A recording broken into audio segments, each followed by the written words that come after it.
everybody. Look at the beautiful Maldives. So এই দিন আমি সকাল 6টা নাগাদ উঠে গিয়েছিলাম ঘুম থেকে প্রকৃতির এই সৌন্দর্য উপভোগ করার জন্য।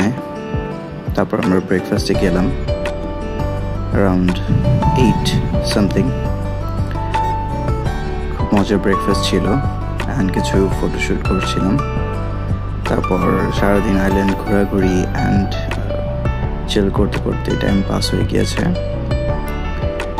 অ্যান্ড ওয়েদারটা একটু ডিফারেন্ট ছিল।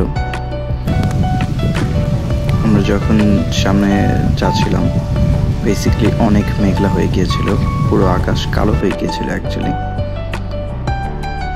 সো এর মধ্যে অনেকে বিচ থেকে ভিতরের দিকে চলে আসছিল বিকজ আস্তে আস্তে ওয়েভ বাড়ছিল।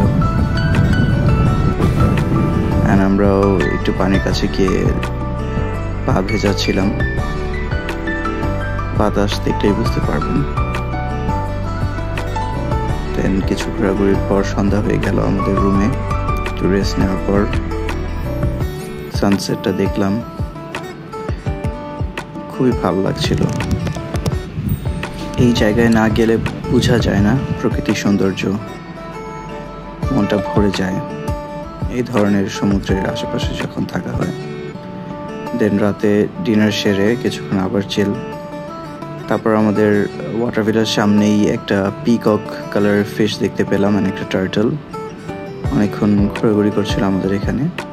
দেন ডে 3। আসসালামু আলাইকুম গাইস। সো আজকে আমাদের থার্ড ডে মালদ্বীপসে অ্যান্ড আজকে খুবই আনএক্সপেক্টেড একটা জিনিস হয়েছে এই মিরু আইল্যান্ড রিসোর্টের মধ্যে। সো আমি সকালবেলা ঘুম থেকে উঠে আমরা যখন যে আমাদের যে জাকুজি সাইটটা ওয়াশরুমের পাশে সেখানে গিয়েছি, খুবই আনএক্সপেক্টেড একটা জিনিস হয়েছে।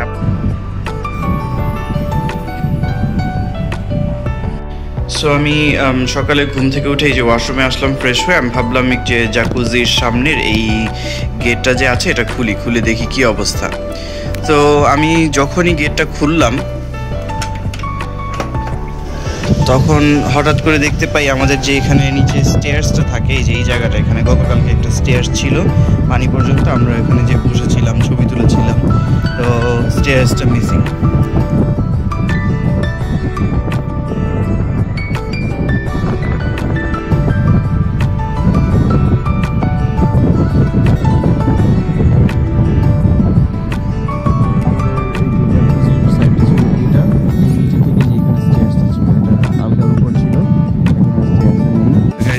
স্টেয়ার্সের জায়গাটা দেখেন, এই যে হ্যাঁ দেখতে পেয়েছেন এই জায়গাটা ছিল। পর আমি ভাবলাম যে এই স্টেয়ার্সটা এখান থেকে মানে কাইন্ড অফ একটু মানে রিস্কি মনে হচ্ছিল। তারপর ভাগ্যিস আজকে যদি আমরা এখানে স্টেয়ার্সে উঠতাম সকাল তো ওঠার পর যেটা হতো সেটা হচ্ছে আমরা যদি এখানে পড়ে যেতাম পানিটা এখান থেকে দেখতে কিন্তু অল্প মনে হচ্ছে, কিন্তু পানিটা মিনিমাম 10 ফিটেরও বেশি গভীরতা আছে অ্যাকচুয়ালি। 8 থেকে 10 ফিট, দেখতে অল্প মনে হচ্ছে। তো সো গাইস, এই যে আমাদের ওয়াটার ভিলা থেকে বের হলাম আমরা। অ্যান্ড বের হওয়ার পর বেসিক্যালি এই যে এই পাশটা একটু দেখাও, এখানে হচ্ছে শেষ ঘরটা। তো আমরা এবার ওই পাশটা একটু দেখাচ্ছি, এই যে বিচ থেকে একেবারে শেষের দ্বিতীয় ঘরটা ছিলাম আমরা, আমি যে একটু আগে ভিডিওতে বলেছিলাম।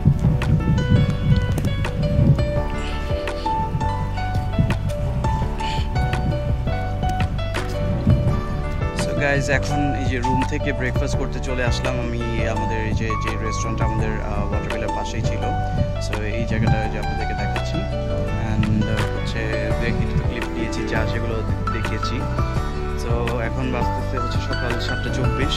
আমরা কিছুক্ষণ পর চেক আউট করবো। একটা ইম্পর্টেন্ট জিনিস হচ্ছে যে মালদ্বীপসে যদি ট্রাভেল করতে চান আপনারা, সেটা হচ্ছে যে আপনাদের টাইমিংসগুলো মনে রাখতে হবে। বিকজ ফেরি দিনে 2-3 বার যায়, আর যদি স্পিড বোট নেন সেটাও আগে থেকে বুক করতে হয়, সবসময় অ্যাভেলেবল থাকে না। সো এই জিনিসটা একটা আমার কাছে হালকা একটু প্যারাদায়ক মনে হয়েছে। সো আপনারা যদি আসেন অলওয়েজ খেয়াল রাখবেন এই জিনিসটা যে আগে থেকে বুক করা যায় এবং টাইমিংগুলো সেভাবে ফেলা যায় যে আপনাদের জন্য যেটা সুবিধাজনক হবে।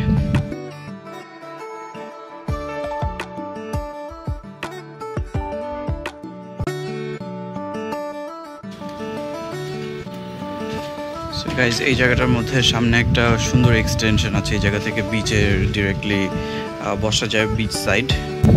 অ্যান্ড গতকালকে রাতে বা এর আগের দিন রাতে আমরা যে জায়গাটা চিল করছিলাম সেটা হচ্ছে যে ওই সাইডে যে আপনারা দেখতে পাচ্ছেন যে অরেঞ্জ কালার সোফাসগুলো রয়েছে। হ্যাঁ, খাওয়া দাওয়ার পর সবাই ওখানে যেয়ে একটু বসে সমুদ্রের পাশে ভালোই লাগে, খারাপ লাগে না।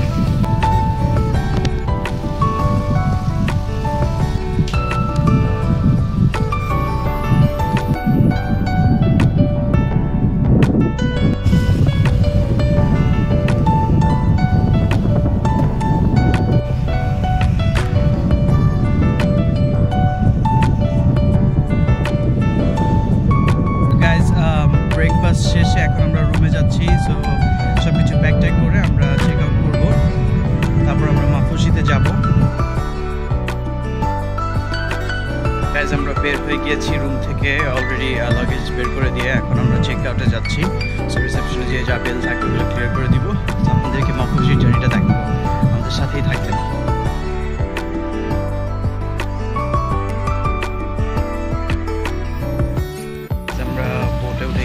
এখন আমরা মালে এয়ারপোর্টের দিকে রওনা দিচ্ছি।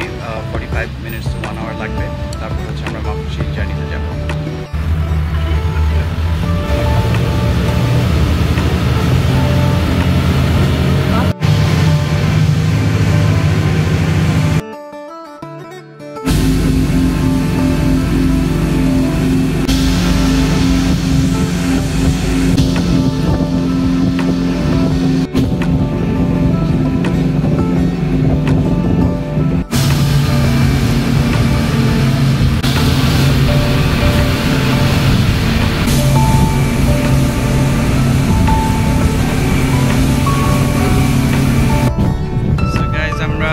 এয়ারপোর্টে চলে এসেছি আমাদের মিরুমা এই ইয়াটা দিয়ে।